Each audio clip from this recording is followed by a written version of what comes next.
Trish Michelle, breast cancer survivor. I found my lump myself. I just had a physical 2 weeks prior, passed with flying colors, albeit maybe low iron. But I walked away from that appointment just feeling something was off, and I couldn't put my finger on it until I literally put my finger on it and found my lump. And I knew right away. I knew the minute that I touched it that it was cancer. So I circled back to my doctor, and, I was met with a little bit of resistance because he's like, you just saw me. What's going on, And I said, Doc, I felt something. And at that time, I was 36 years old. So I didn't qualify for annual mammogram. So I had to push. And I said, Doc, it's almost like stop gatekeeping it. Write me the script and let me go, and let's just get this question answered once and for all. And sure enough, the tech, they're not allowed to tell you, but you read their faces, and you saw that something was amiss. And so, yeah, breast cancer. First mammogram, and I found breast cancer. So my breast cancer was invasive ductal carcinoma, IDC, and it was hormone positive. Initially, they said that it was just a small tumor, and so they staged me at stage 1 and said even I could have a lumpectomy and go about my life. But I kind of felt that sense of, if this cancer was living in my body and I had no clue, I could trust nothing, even myself. So I opted to go kind of like radical, take it all out, double mastectomy, and I chose a DIEP flap. And on the operating table, my plastic surgeon discovered I had a second secret location of cancer that had not come up in any of the pre-surgical testing. And so that was a game changer. And so I went from stage 1 to 3, and they decided I needed everything now because it was so unknown. Chemo, radiation, the whole gamut. It was tough, and it was intense, and it rocked me. It was so scary to see that all these things were all happening at once, and I had no time to lose. I felt like I needed to get it out. I needed to get the cancer done because I couldn't trust myself. I couldn't trust my body. Unfortunately for me, it wasn't my first cancer rodeo. I have twin sons, and 2 years before my diagnosis, one of the twins was diagnosed with a rare leukemia. And so being his caretaker, unfortunately, primed me for being an actual cancer patient, because I realized that being the nice guy and kind of like going along to get along won't get you far. You kind of have to make noise and not worry about, unfortunately, being liked by your doctor. I was like, it doesn't matter if you like me, just treat me, give me the proper treatment. And so I took that knowledge when it was my turn, unfortunately, and I realized that no, they can deny you a test and go and live their life. And a year or 2 or 3 years down the road, you find out you're metastatic, and it was because of a misdiagnosis. And so all they can tell you is sorry, and that's cold comfort. And so that's why I said, no, you're going to give me, if it's not you, someone's going to give me this mammogram. And I just kept saying, advocating for myself is literally putting myself first, because my life is in their hands. And so my life is important to me, and I'm going to make it important to them as well. It's really, and it comes down to how, particularly women, we're socialized, right, to not make a fuss, to kind of like stay quiet, and that you're seen as aggressive if you are assertive. and so that's the lesson that I try to impart with people, is that it's okay. It's okay not to be liked. It's okay to cause a ruffle, because they're just people. They're taking their medical knowledge, right? But ultimately, a lot of things are subjective. They're scientists that are just calculating this and this equals this, but something is amiss, something is awry, and it's worth it to investigate and to push. And if you can't find it with that doctor, that's fine. Then find another who will. Cancer is so romanticized, I got to say, in Hollywood. You get diagnosed, the community, your family, everyone rallies. There are lemonade stands and GoFundMes, and everything happens, and it all goes, and treatment works fine. And then you ring the bell, and then you're a survivor and your hair comes back and everyone lives happily ever after. But that's not how it really works.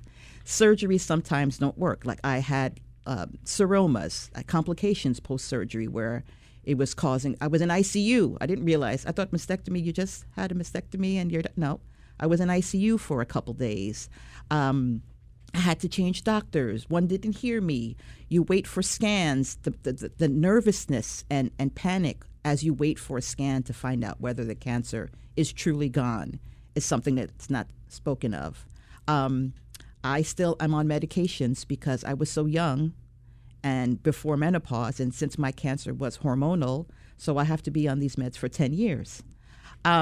Survivorship is difficult because folks think, again, you're done, and so you're whole, and everyone moves on with their life, but you're literally in some sort of PTSD, putting your life back together because everyone says, oh, when you're done with cancer, you can go back to your life, until you realize that your life kind of becomes cancer because it's the treatments, it's the follow-ups, it's the late at night Googling that happens because you're wondering, is this headache a headache or is it maybe brain cancer?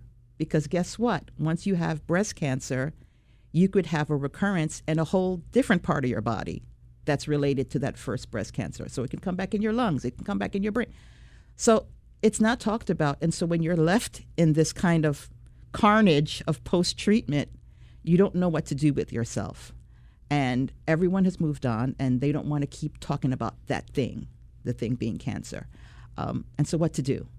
So it's not done because it's done.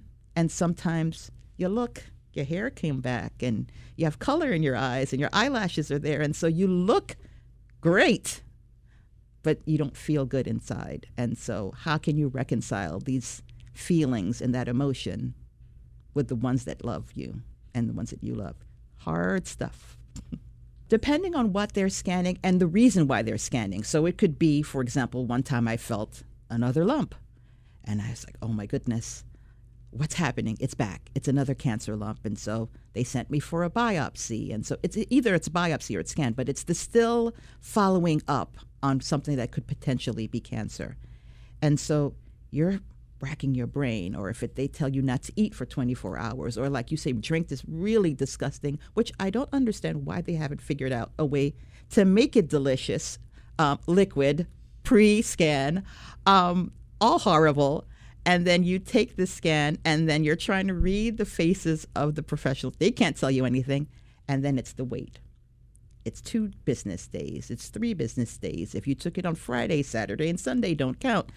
All of this that doesn't get talked about, and you're a nervous wreck trying to act as if everything is fine because you're the only one screaming. Everyone else is just living their normal lives and they're working their 9 to 5s, and you want this now so that you can breathe. You're literally inhaling and holding your breath until you get the results of these tests, and then you can breathe.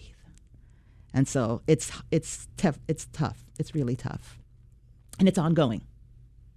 It's ongoing. Yeah. As long as you're a cancer survivor, which you hope is the rest of your life, right? Yeah. To be a survivor, you're going to always have some sort of fear of a recurrence and all the stuff that comes with it. Today's the day.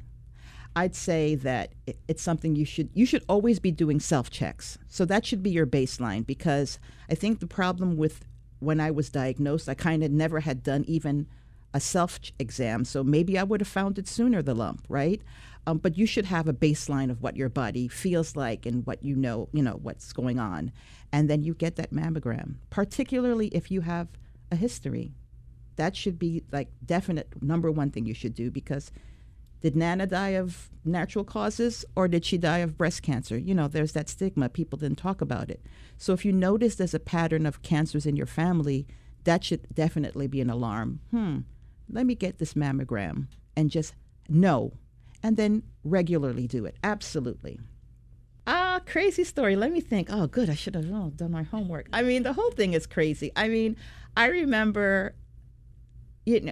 I very closed and private person, and not accustomed, being flashy. But you get sort of, I know when I first had the mastectomy and I would see my breast surgeon as a follow-up, and then he kind of whispered to me, it's a teaching hospital and he had some students do I'm like, Doc, I don't care. Bring them in. Pull back the curtain because, it becomes just this appendage after a while. And you want the best treatment. So if it takes 30 students looking at your new boobs, then let them come in and let them learn. So I laugh at that memory because it wasn't me. It's kind of not me now that I have a distance from it. But at that period, I was like, wheel them in. And so that was a funny memory of just being kind of vulnerable on the doctor's table and having 30 students pick and prod at my boobs 2.0.